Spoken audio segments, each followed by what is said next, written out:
తిరుమల తిరుపతి దేవస్థానంకు పాలక మండలి ఎలాగుందో, అలాగా తెలంగాణలో ఉన్నటువంటి ముఖ్యమైనటువంటి ఒక గుడిగా ఉన్నటువంటి యాదగిరిగుట్ట దేవస్థానంకి సంబంధించి కూడా ఒక పాలక మండలిని ఏర్పాటు చేయాలనే ఆలోచన ఉందని చాలా రోజులుగా సీఎం రేవంత్ రెడ్డి చెప్తా ఉన్నారు.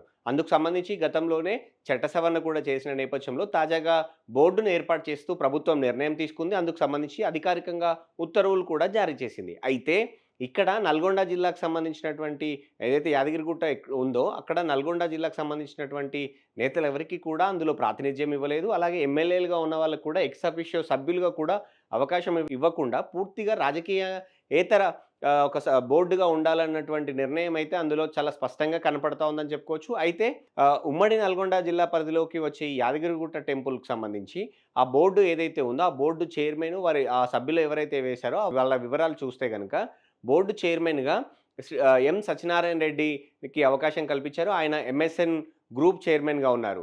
అయితే ఆ ఎంఎస్ఎన్ గ్రూప్ అంటే ఇటు రియల్ ఎస్టేట్ ఇన్ఫ్రా రంగంలోతో పాటు అలాగే ఫార్మాస్యూటికల్ రంగంలో కూడా ఒక కీలకంగా ఉంది. ఆ ఎంఎస్ఎన్ ఫార్మా అంటే ఒక ప్రముఖంగా ఉన్నటువంటి తెలంగాణ బేస్డ్‌గా ఉన్నటువంటి ప్రముఖ కంపెనీల్లో అది కూడా ఒకటి. అలాగే ఎంఎస్ఎన్ గ్రూప్ ఫౌండర్ చైర్మన్‌గా ఉన్నటువంటి సత్యనారాయణ రెడ్డి కి ఇప్పుడు చైర్మన్‌గా అవకాశం ఇచ్చారు. ఆయన ఉమ్మడి పాలమూరు జిల్లా వాసిగా తెలుస్తోంది. సో, ఆ తర్వాత వినోద్ వెంకటస్వామికి అవకాశం ఇచ్చారు మెంబర్‌గా. ఆయన ఎమ్మెల్యేగా కూడా ఉన్నారు. బెల్లంపల్లి నుంచి ఆయన ఎమ్మెల్యేగా గెలిచారు.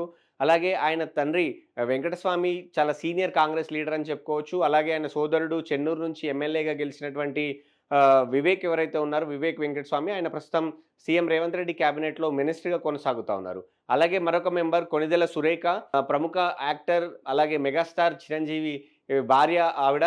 సో, ఆవిడకి ఈ బోర్డులో అవకాశం కల్పించారు. అలాగే గతంలో నమస్తే తెలంగాణ పత్రికను ఏర్పాటు చేసి ఇన్ఫ్రా రంగంలో అంటే రియల్ ఎస్టేట్ ఇన్ఫ్రా రంగంలో కూడా ఉన్నటువంటి ప్రముఖ వ్యాపారవేత్తగా ఉన్నటువంటి సిఎల్ రాజం ఆయన ప్రస్తుతం విజయక్రాంతి పేపర్ కూడా రన్ చేస్తా ఉన్నారు. ఆయన సతీమణికి అవకాశం ఇచ్చినట్టుగా తెలుస్తా ఉంది. ఇక విజయేందర్ తుల్లాకి కూడా అవకాశం ఇచ్చారు. ఆయన దేవేందర్ గౌడ్ కొడుకు అంటే ఉమ్మడి రాష్ట్రంలో హోంమంత్రిగా పనిచేశారు. టీడీపీలో కీలక నాయకుడిగా ఉండి ఆ తర్వాత తెలంగాణ ఉద్యమం కోసం అని చెప్పి ఆయన బయటికొచ్చారు. అలాగే తెలంగాణ నవ తెలంగాణ పార్టీ ఏర్పాటు చేసి ఆయన కొద్ది రోజులు యాక్టివ్‌గా మూవ్‌మెంట్‌లో ఉన్నారు. కానీ ఆ తర్వాత రాజకీయంగా ఆయన ప్రస్తుతం సైలెంట్‌గా ఉన్నారని చెప్పుకోవచ్చు. సో, ఆయన కొడుకు ఈయన. సో, నెక్స్ట్ మెంబర్‌కొచ్చేసరికి ఈశ్వరమ్మ యాదవ్. ఆమె ఎల్బీ నగర్ నివాసిగా తెలుస్తోంది. పైగా ఆమె కర్మన్‌ఘట్ టెంపుల్‌కి సంబంధించి వ్యవహారాల్లో కీలకంగా ఉంటారు. సేవ చేస్తూ చాలా రోజులుగా భక్తులకు సేవ చేసే దాంట్లో ఉన్నారు కాబట్టి ఆవిడకి అవకాశం ఇచ్చినట్టుగా తెలుస్తుంది. మరో మెంబర్ గుండు మల్లయ్య అనే వ్యక్తికి అవకాశం ఇచ్చారు. ఆయన పొలిటీషియన్. ఆయన చాలా రోజులుగా రాజకీయాల్లో ఉన్నప్పటికీ కూడా నాన్ కాంట్రోవర్షియల్ అనే ఉద్దేశంతోటి ఆయనకు అవకాశం ఇచ్చారు. ఇక ఎనిమిదో సభ్యురాలుగా ఇటు స్వాతి కంఠమనేనికి అవకాశం ఇచ్చారు. ప్రముఖ ఫార్మా కంపెనీ ఏదైతే ఉందో నాట్కో కంపెనీ. సో, ఆ కంపెనీకి సంబంధించినటువంటి వ్యవహారాలు ఆవిడ చూస్తూ ఉంటారు. ఆవిడకి బోర్డు మెంబర్‌గా అవకాశం ఇచ్చారు. ఇక తొమ్మిదో బోర్డు సభ్యులుగా ఇటు రాఘవేంద్రరావుకి అవకాశం ఇచ్చారు. ఆయన ప్రముఖ హోటల్ ఏదైతే ఉందో దస్పల్లా హోటల్ ఓనర్‌గా తెలుస్తోంది. అలాగే ఓ కీలకమైనటువంటి సీనియర్ ఐఏఎస్‌కి సంబంధించినటువంటి ఫ్యామిలీ మెంబర్‌గా కూడా ఆయన ఉన్నట్టుగా తెలుస్తోంది. సో, ఆయనకి అవకాశం ఇచ్చారు. ఇక పదవ మెంబర్‌గా లక్ష్మీనారాయణ నాయక్‌కి అవకాశం ఇచ్చారు. ఈయన కూడా కాంగ్రెస్ పార్టీ జనగామకి సంబంధించినటువంటి మెంబర్. సో, నాన్ కాంట్రోవర్షియల్ అన్న ఉద్దేశంతోటి అలాగే గిరిజన బిడ్డకు ఉన్న ఉద్దేశంతోటి లక్ష్మీనారాయణ నాయక్‌కి అవకాశం ఇచ్చినట్టుగా తెలుస్తోంది.